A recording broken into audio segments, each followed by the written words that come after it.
Shri Anilkumar CPI നേതാവ് telephone ലൈനിലുണ്ട്. Shri Anilkumar, അങ്ങേയറ്റം അപമാനകരമായ അശ്ലീലം നിറഞ്ഞ പരാമർശം ആണ് RMP നേതാവ് ഹരിഹരന്റെ ഭാഗത്ത് നിന്നും ഉണ്ടായത്. പ്രത്യേകിച്ച് ടീച്ചറുടെ ഒരു പോൺ വീഡിയോ നിർമ്മിച്ചു എന്ന് പറഞ്ഞാൽ ആരെങ്കിലും വിശ്വസിക്കുമോ? അതിനുശേഷം മറ്റൊരു നടിയുടെ പേര് ചേർത്തുകൊണ്ട് പറയുന്നു. ഇത് രണ്ടും ഒരുപോലെ തെറ്റാണ്, സമൂഹത്തിന് വലിയ അങ്ങേയറ്റം മോശമായ സന്ദേശം നൽകുന്ന ഒന്നാണ്. പ്രത്യേകിച്ച് മുതിർന്ന ഒരു രാഷ്ട്രീയ നേതാവ് ഇത്തരത്തിൽ പരാമർശം നടത്തുമ്പോൾ ഇതിലിപ്പോൾ നിയമ നടപടിയുമായി DYFI മുന്നോട്ട് പോകുന്നു എന്നുള്ളതാണ് അറിയാൻ സാധിക്കുന്നത്. എന്താണ് പ്രതികരണം? ഇതുപോലൊരു വീഡിയോ കിട്ടിയാൽ ആരാണ് പ്രചരിപ്പിക്കാത്തത് എന്ന് ചോദിച്ചൊരു പ്രതിപക്ഷ നേതാവ് കേരളത്തിൽ ജീവിച്ചിരിപ്പുണ്ട്. അദ്ദേഹം ഉൾപ്പെടെയുള്ളൊരു സമ്മേളനത്തിലാണ് ഇപ്രകാരം ഒരു പരാമർശം ഉണ്ടായത്. ആ പരാമർശത്തോട് വടകരയിൽ മത്സരിച്ച ഷാഫി എന്ന സ്ഥാനാർത്ഥിക്ക് വിയോജിപ്പുണ്ടായിരുന്നെങ്കിൽ ആ യോഗത്തിൽ അദ്ദേഹം പറയണമായിരുന്നു. പിന്നീടൊരു മാപ്പ് ആരെങ്കിലും ആവശ്യപ്പെട്ട നിലയ്ക്ക് പറയുന്നതുകൊണ്ട് അർത്ഥമില്ല. എന്തുകൊണ്ട് ഷാഫി തത്സമയം അത് തിരുത്തിയില്ല? ഇതാണ് വടകരയിൽ സംഭവിച്ചത്. വടകരയിൽ എന്ത് സംഭവിച്ചു? വടകരയിലെ ഷാഫി പറമ്പിൽ എന്ന് പറയുന്ന നേതാവിനെ മുൻനിർത്തിക്കൊണ്ട് അദ്ദേഹത്തിന്റെ കൂടെയുള്ള സൈബർ സൈന്യം വ്യാജമായ പ്രചരണങ്ങൾ നടത്തുകയാണ്. എന്നിട്ട് ഫേസ്ബുക്കിനകത്ത് കമന്റാണ്. എന്താണ്? ഒരു അശ്ലീല വീഡിയോ ഇറങ്ങിയിട്ടുണ്ട്, നിങ്ങൾക്ക് കിട്ടിയോ? തയ്യൽ ടീച്ചറുടേതാണോ? അല്ല. പിന്നെ ആ ഏത് ടീച്ചറുടെയാണ്? സ്ഥാനാർത്ഥി ടീച്ചറുടേതാണ്.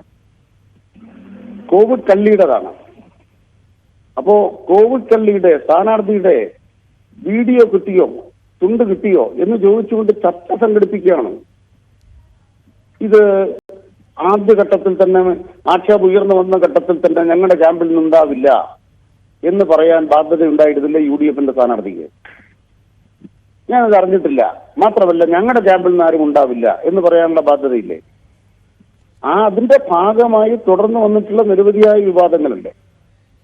പക്ഷെ പ്രശ്നം അവിടെ അല്ല, തിരുത്താൻ തയ്യാറാണ്. ഷാഫി പറമ്പിൽ തുറന്നു കാട്ടപ്പെട്ട നിമിഷമാണ്. ഹരിഹരനിലൂടെ ഷാഫി പറമ്പിൽ തുറന്നു കാട്ടപ്പെട്ടിരിക്കുന്നു.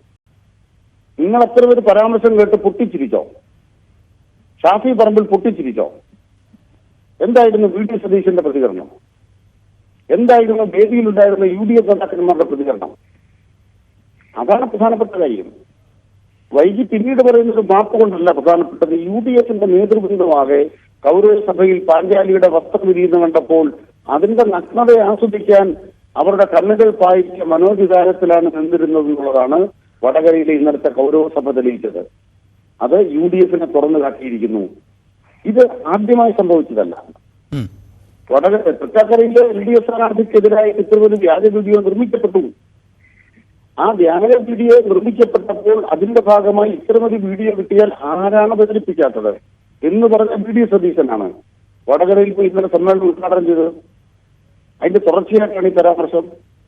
ഈ പരാമർശം ഉണ്ടായ ശേഷം അവിടെ സംസാരിച്ച ഷാഫി പറമ്പിൽ അത് തള്ളിപ്പറഞ്ഞില്ല. അതാണ് യഥാർത്ഥ പ്രശ്നം. ഇതാണ് ഈ വടകരയിൽ ഉണ്ടായ കാര്യം. തെരഞ്ഞെടുപ്പ് രംഗത്തും ഷാഫി പറമ്പിലിന്റെ സേവനപ്പെടുത്തക്കാർ ഇതുപോലെ ധാരാളം കാര്യങ്ങൾ ചെയ്യുമ്പോൾ അതെല്ലാം ആസ്വദിക്കുകയും അതിന്റെ ഗുണഫലം കൊയ്തെടുക്കാൻ ശ്രമിക്കുകയും ചെയ്യുന്ന ഷാഫി പറമ്പിലിനെ തുറന്നു കാണിക്കാൻ ഹരിഹരൻ ഉപകാരപ്പെട്ടെന്ന് മാത്രമേ. ശരി, അതോടൊപ്പം ഈ വിഷയം വിവാദമായതിനു ശേഷം ഹരിഹരന്റെ ഒരു ഫേസ്ബുക്ക് പോസ്റ്റ് വന്നിരുന്നു. വടകരയിൽ നടന്ന യോഗത്തിൽ താൻ സംസാരിച്ചതുമായി ബന്ധപ്പെട്ട് പ്രയോഗം അനുചിതമായി, ഇക്കാര്യം സുഹൃത്തുക്കളും മാധ്യമപ്രവർത്തകരും എല്ലാം ശ്രദ്ധയിൽപ്പെടുത്തി, അതിൽ നിർവ്യാജം ഖേദിക്കുന്നു എന്ന് സമൂഹ മാധ്യമത്തിലൂടെ പറയുമ്പോൾ അതൊരു മാതൃകാപരമായ ഖേദപ്രകടനമാണോ? അല്ലെങ്കിൽ ആ ഖേദപ്രകടനം മതിയാകുമോ ഇങ്ങനെയൊരു വേദിയിൽ ഇത്തരത്തിൽ അശ്ലീല പ്രയോഗം നടത്തിയതിനു ശേഷം? ആ വേദിയിലിരുന്ന് ആർ കട്ടകഥിച്ച കൗരവസഭയിലെ മുഴുവൻ ആളുകളും അതിന് ഉത്തരവാദികളാണ്. പിന്നീട് ചില മാധ്യമപ്രവർത്തകർ പറഞ്ഞു ഇതിന്റെ അപകടമുണ്ട് കേട്ടോ.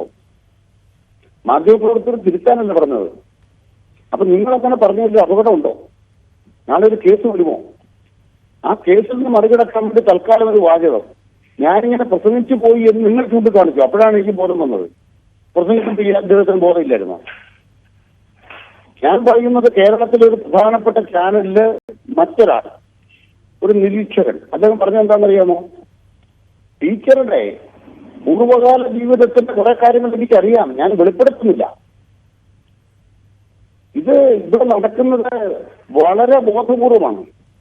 ഒന്നാമത്തെ ചാനലായി പറയുന്ന ചാനലിന് ഒരു ചർച്ചയിൽ പറയുന്നത് കണ്ടാൽ NM Pearson എന്ത് പറയാനാണ് ടീച്ചറുടെ ചെറിയ ജീവിതത്തെക്കുറിച്ച്, ആദ്യകാല ജീവിതത്തെക്കുറിച്ച്, അന്തസ്സായ കുടുംബജീവിതം നയിക്കുന്ന ഒരു വീട്ടമ്മയെ കുറിച്ച്, ചെറുപ്പകാലത്ത് ഡിവൈഎഫ്ഐയിലും മഹിളാ സംഘത്തിൽ പ്രവർത്തിക്കുന്ന നേതാവിനെ കുറിച്ച്.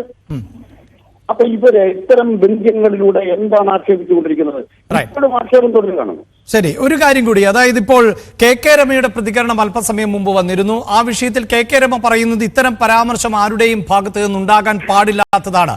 അത് RMP നേതാവിന്റെ ഭാഗത്ത് നിന്നാണ് എങ്കിൽ പോലും തെറ്റാണ്. ആ തെറ്റ് തിരിച്ചറിഞ്ഞുകൊണ്ട് മാപ്പ് അല്ലെങ്കിൽ ഖേദപ്രകടനം നടത്തിയിരിക്കുന്നു എന്നുള്ളതാണ്. അതിനപ്പുറത്ത് വലിയ ചർച്ചയാക്കേണ്ടതില്ല എന്ന് കെ രമ പറയുകയാണ്. അങ്ങനെയുള്ള ഒരു മറുപടി മതിയോ RMP നേതാവിന്റെ ഭാഗത്ത് നിന്ന്, പ്രത്യേകിച്ച് സ്ത്രീപക്ഷ വിഷയങ്ങളിലടക്കം കൃത്യമായ സ്റ്റാൻഡ് എടുക്കുന്ന ഒരു നേതാവിൽ നിന്ന്? ഇത് ഈ പ്രസംഗം നടക്കുമ്പോൾ RMP നേതാവ് കെ രമ സ്ഥലത്തുണ്ടായിരുന്നു, UDF നേതാക്കൾ സ്ഥലത്തുണ്ടായിരുന്നു. അവർ തത്സമയം തിരുത്തിയോ? തിരുത്താതിരുന്ന ആളുകൾ പിന്നീട് ഇറങ്ങി പുറപ്പെടുമ്പോൾ അതിന്റെ ഉദ്ദേശം വ്യക്തമാണല്ലോ. കേസിൽ നിന്ന് രക്ഷപ്പെടാനാണ്. ഒരു കേസിൽ നിന്ന് രക്ഷപ്പെടാനാവാത്ത വിധം UDF നേതാക്കൾ ആകമാനം തുറന്നു കാട്ടപ്പെട്ട സന്ദർഭമാണ്. ഞാൻ താങ്കളിലേക്ക് വരെ ഇപ്പോൾ RMP നേതാവ് ശ്രീ വേണു ടെലിഫോൺ